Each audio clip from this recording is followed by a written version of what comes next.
네, 끝도 없이 일을 해야만 현상 유지가 된다. 또 뭐 먹고 살기 힘들다. 이런 얘기 아마 이분들이 제일 많이 토로하지 않으셨을까요? 우리 경제의 가장 약한 고리인 자영업자들인데요.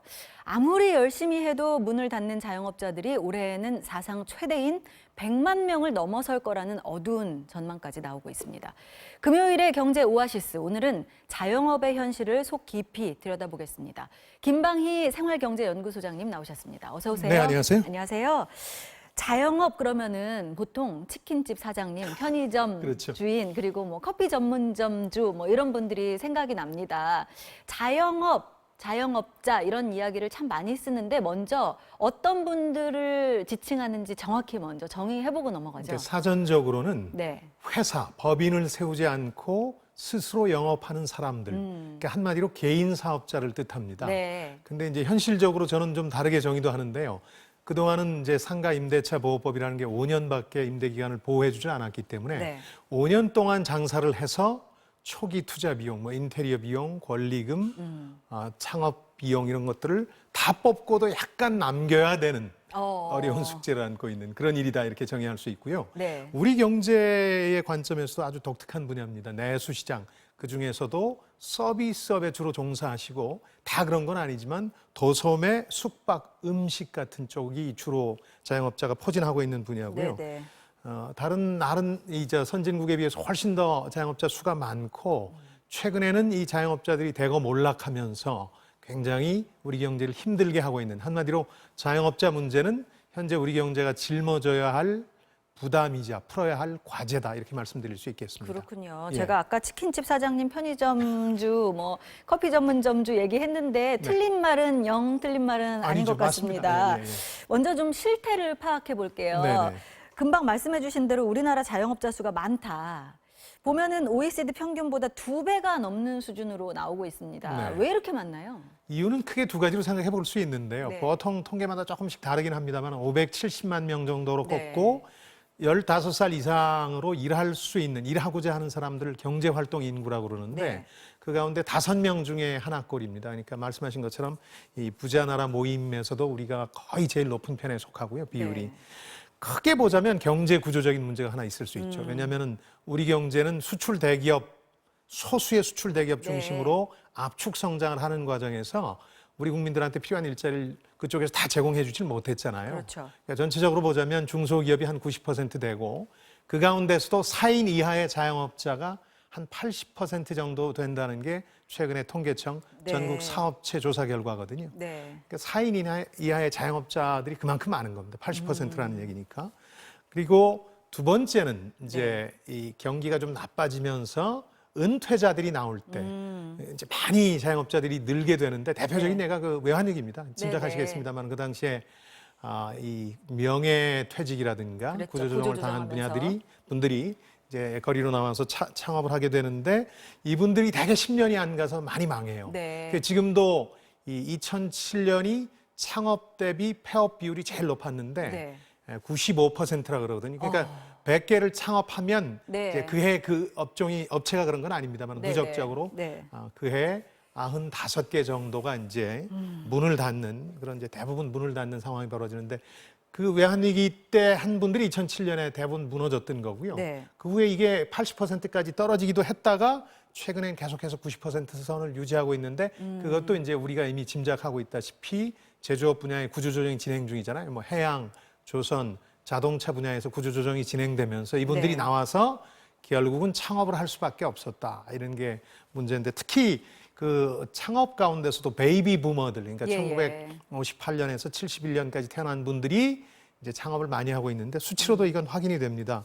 개인 사업자가 60세 이상 이제 개인 사업자 중에서 60세 이상의 고령 사장님들 이런 분들이 최근에 한 70% 정도 증가한 걸로 나타나는데 이 얘기는 네. 뭐냐면 대부분 늘어나는 것에 자영업자가 늘어나는 것의 대부분이 사실은 이 생계형 창업자다. 네. 대개 그리고 그분들은 식당 고령의 은퇴자 그렇습니다. 그리고 식당을 차리신다. 차리신다. 이런 특징들이 통계로도 확인이 되고 있습니다. 예, 그러니까 뭐 일자리를 잃게 되면 내지는 일자리가 없으면 커피 전문점이나 차려볼까 뭐 이런 이야기 정말 주변에서 많이 커피 듣거든요. 전문점은 돈이 좀 많이 들고요. 예, 예. 그보다 더 저렴하게 할 수 있는 생계형 창업들을 궁리하시는데 아마 그런 거죠. 식당이죠, 주로. 그렇습니다. 네, 그렇게 네. 되니까 이게 실업하면 자영업으로 가시고 또 자영업에서 또 폐업을 하게 되면 다시 실업 상태로 되고 이러다 보니까 우리나라 전체적인 지난달 뭐 신규 취업자 수도 3,000명 증가로 나왔지 않습니까? 이렇게 이 실업률에도 굉장히 영향을 많이 미치고 있는 것 같아요. 일종의 그 한국 경제의 기현상이 자영업 예, 때문에 예. 벌어지는 것 같아요. 우선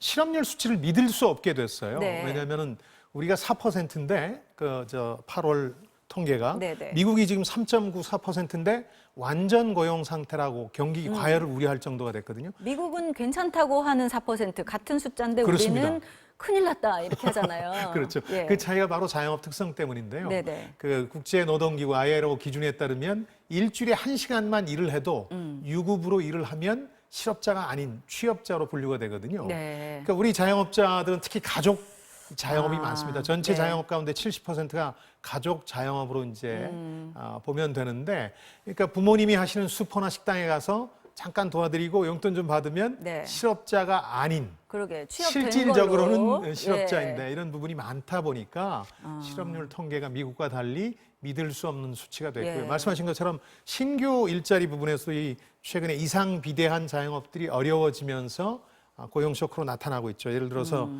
제조업은 증가폭은 확실히 줄어들었지만 조금씩이라도 늘고 있는데 네. 이 음식, 도소매, 숙박업에서는 계속해서 큰 폭으로 줄고 있거든요. 그러니까 한마디로 자영업의 구조 조정이 진행 중인 건데 네. 내수 위축 때문에 예, 예. 그것 때문에 이제 벌어지고 있는 고용 쇼크다 이렇게 봐야 되겠습니다. 실태를 일단 봤습니다. 네. 어려운 거는 당연히 알겠고요. 그럼 어려운 이유를 한번 파악해 봤으면 좋겠습니다. 그렇죠. 일단 어려운 이유를 딱 생각해 보면 떠오르는 게 너무 많죠. 그리고 임대료도 비싸고 인건비도 많이 든다고 생각하고 네. 또 빚져서 시작한 거니까 버티기 힘들다 뭐 이렇게 이야기를 그렇습니다. 많이들 하시는데 이제 뭐 하나씩 짚어보면은 예. 이게 경쟁이 문제인 건가요? 이게 취업자와 실업자 5명 가운데 1명이 자영업에 뛰어든다 이렇게 나왔다 그러는데 이러면 뭐 치열할 수밖에 없는 거잖아요. 그러니까 공급 과잉 현상이 자영업에 벌어지고 있는데 가장 많이 창업한다는 식당을 하나 예로 들어보면 식당 개수가 72만 2천 개더군요, 전국에. 그러면 5천만 명을 이렇게 나누면 한 식당당 확보하고 있는 잠재 고객의 수가 72, 그러니까 72명입니다. 식당당 예, 식당당. 72명밖에 못 먹이는 거죠. 그러니까 고객으로 확보할 수 있는 네, 게. 네, 네. 근데 그 72명의 잠재 고객, 그분들이 다 온다는 것도 아니고 그렇죠. 이런 분들을 확보해서 식당을 운영할 수 있는 곳이 거의 없을 겁니다. 어디 일을 들여다봐도. 네, 네. 또 하나 이제 그나마 조금 형편이 나으신 분들이 생계형 창업에서 하는 게 아까 말씀해 주신 건 커피 전문점인데요. 요걸 이제 한번 계산해 보면 명동이 가장 치열한 네. 커피 전문점 전쟁이 벌어지고 있는 곳이니까 30평 규모의 카페가 이제 커피를 4,000원으로 계산해 보면 한 달에 한 12,500잔 정도를 팔아야 이게 손익분기점이 네. 좀 넘어설 것 같아요. 그럼 하루에 400잔 이상 팔아야 되는 건데요. 네. 정말 우리가 잘 알고 있는 유명한 브랜드의 커피 전문점이 아니라면 하루에 400잔 못 팔아요. 그렇죠. 특히 명동에는 한 200여 개가 커피 전문점이 네, 네. 난립해 있거든요. 그런 점에서 보면 식당이건 커피건 상당히 그 살아남기 힘들다. 아주 단적으로 이제 제일 많이 인용되는 수치가 5년 생존율이라는 겁니다. 5년 동안 네. 망하지 않는 비율. 그게 27%가량 되거든요. 그러니까 4개 중에 하나만 살아남고 5년 안에 나머지 4개 중에 3개는 다 망한다. 네. 이거 자체가 자영업의 경쟁력이 얼마나 낮은지 잘 보여주는 통계죠. 네. 뭐 경쟁 너무 많으니까 그런 것도 있지만 아까 말씀드렸다시피 임대료도 사실은 문제잖아요. 지금 그렇습니다. 명동을 예로 들어주셨는데 명동만 가봐도 뭐 임대 이렇게 쓰여 있는 빈 공간도 굉장히 많고요. 그렇죠. 건물 전체가 아예 통째로 비어 있는 곳도 요즘에는 좀 속속 생긴다고 합니다. 맞습니다. 이 임대료가 사실 비싼 것도 자영업자들이 감당하기는 좀 힘들긴 하죠. 그렇죠. 그러니까 자영업이 진짜 어려워진 이유를 꼽으라면 역시 비싼 임대료인데요. 네. 임대료가 이제 전체 매출의 한 25%를 넘지 않는 선에서 유지가 돼야 그나마 안정적일 수 있는데 4분의 1 정도. 그렇습니다. 그러니까 네. 1,000만 원 정도 매출 한 달에 한다 그러면 250만 원 이상을 넘으면 안 되는데 네. 요즘 웬만한 상권에서 그 몇백만 원짜리 그 매장을 구하기도 힘들거든요. 네. 그런 점에서 보면 굉장히 어려워졌다 이렇게 볼 수 있고 아까 명동 얘기를 했으니까 우리나라에서 임대료가 가장 높은 곳인데 네.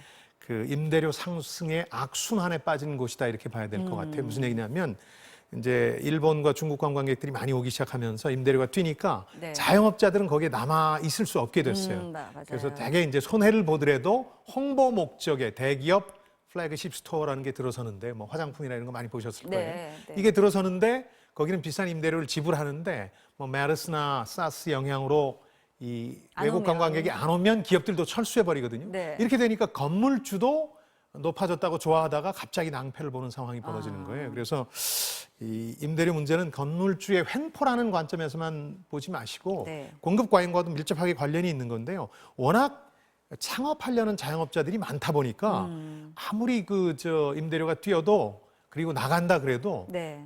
더 높은 임대료를 감당하겠다는 창업자 수요가 있기 때문에 계속 뛰는 악순환이 반복되고 있는 것 같아요. 맞습니다. 예.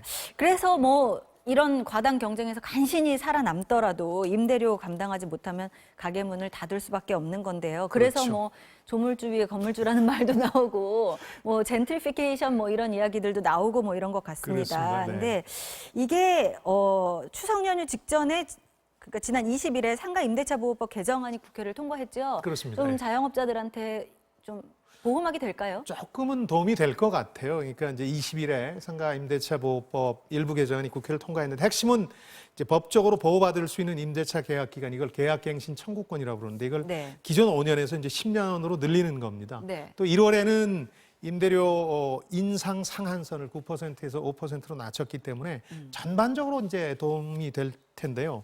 근데 이제 문제가 되는 건 지금 자영업계에서 요구하는 거는 법적 보호의 대상이 되는 게 지역별로 금액이 정해져 있어요. 네. 환산 보증금이라고 하는 건데 네네. 기존에 내고 계신 보증금에 이제 월세 곱하기 100을 해서 이걸 합치면 서울 같은 경우는 6억 천 정도 되는데 네. 생각보다 많지 않다. 이런 가게가 환산 보증금이 너무 뛰었기 때문에 네. 그래서 요거에 대한 이제 얘기들이 조금씩 나오기 시작할 것 같고요. 또 이제 그물을 아무리 촘촘하게 짜도 빠져나가는 물고기가 있듯이 그렇죠. 다양하게 이 법의 그 시행을 방해하는 네. 아이디어들이 있어요. 예를 들어서 10년이라는 게 법이 시행되고 나서 10년이거든요. 그러니까 지금 바로 재계약하자고 오. 종용하는 경우가 많고요. 네네. 아직은 시행 전이니까. 네네. 또 하나는 이제 그 임차인한테 책임이 있는 경우 월세를 뭐 석 달간 밀렸다든지 네네. 주인 허락받지 않고 전대를 해준다든지 그런 경우에는 건물주도 그렇습니다. 곤란할 겁니다. 그렇게 이제 내보낼 수 있고요. 예. 최근에는 뭐 이제 언론에서 많이 다루진 않았습니다만 계약의 전제 조건으로 아예 재소전화해라 그래서 네. 그 법적 보호 기간이 끝나면 군소리 없이 나가기다 하는 일종의 각서를 쓰게 해요. 네. 그게 법적으로 효력을 가지는 거기 때문에 그러다 보니까 완전한 자영업자의 법적 보호라는 건 사실 불가능하다고 봐야 되겠죠. 그렇겠네요. 네. 우리가 너무 하나하나 다 진단을 해봤는데 네. 뭐 인건비도 사실 이 최저임금 인상 발표 이후에 그렇습니다. 차등 적용해달라 뭐 이런 이야기가 있었고요. 그리고 다들 빚져가지고 시작하시잖아요. 그럼요. 전혀 네. 빚 없이 내 돈으로만 하시는 분들, 퇴직금으로 하시는 분들도 계시지만 그런 분들의 경우에 이제 미국이 금리 인상한다니까 우리나라도 인상하는 거 아니야? 뭐 이렇게 걱정을 하시는데 가구당 보니까 평균 부채가 1억 원이 넘는다고 하더라고요. 자영업자의 네. 경우. 그래서 600조 원가량 자영업자 대출이라고 하는데 이것도 굉장히 문제잖아요. 그러니까 이제 그 금리가 올라갈 때는 마치 이제 잔잔한 물가에다 돌을 던지는 것과 비슷한 영향이 나타나요. 이거 무슨 네. 얘기냐면 기준금리가 조금 오르면 점점 중앙은행, 시중은행, 비은행권으로 갈수록 네. 금리 인상의 여파가 커지는 거거든요. 네. 동심원이 커지듯이. 네. 근데 문제는 가계부채 600조 원은 은행권에서 대출한 게 많지 않고 이렇게 비은행권, 네, 네. 상호 신용금고라든가 저축은행 뭐 이런 부분에서 금리가 높은 상태로 대출을 해준 거거든요. 이 분야가 많이 늘었는데 그러니까 여기는 금리 인상의 여파가 더 클 가능성이 높거든요. 은행권이 아니기 때문에. 지금도 금리를 많이 부담하고 계신데 앞으로 타격이 더 커질 수 있어서 네. 자영업자들이 누구보다도 더 큰 금리 인상의 타격을 받을 대상이다 이렇게 봐야 되겠죠. 네. 이제 막 진단도 해보고 음. 그래서 이제 자영업자들이 어떻게 하면 성공할 수 있을까를 좀 여쭤보려고 그랬는데 시간을 우리가 다 써버렸습니다. 그렇습니다. 그래서 좀 아쉬운데 다음에 한 번 더 짚어보고 좋습니다. 네. 해결책을 좀 같이 마련해 봤으면 좋겠습니다. 결론은 예. 나라가 다 구제해 줄 수는 없으니까 네. 예전에 가난 구제는 나라도 못한다 그랬는데 장사 구제도 나라는 다 못해요. 그래서 예. 장사하시는 분들도 아주 각고의 노력을 해야 된다. 그런 시기다. 예, 예. 그런 말씀까지 드리겠습니다. 그렇군요. 정말 다 열심히 하고 계신데요. 민생 경제가 살아나려면 자영업이 일어서야 하는 그런 구조잖아요. 그럼요. 예. 관련 법 개정을 시작으로 자영업자의 인식도 좀 개선을 한다면 위기에서 벗어날 수 있을 거라는 기대를 가져봅니다. 자, 오늘 금요일의 오아시스 지금까지 김방희 생활경제연구소장님 말씀 들어봤습니다. 고맙습니다. 네, 안녕히 계십시오.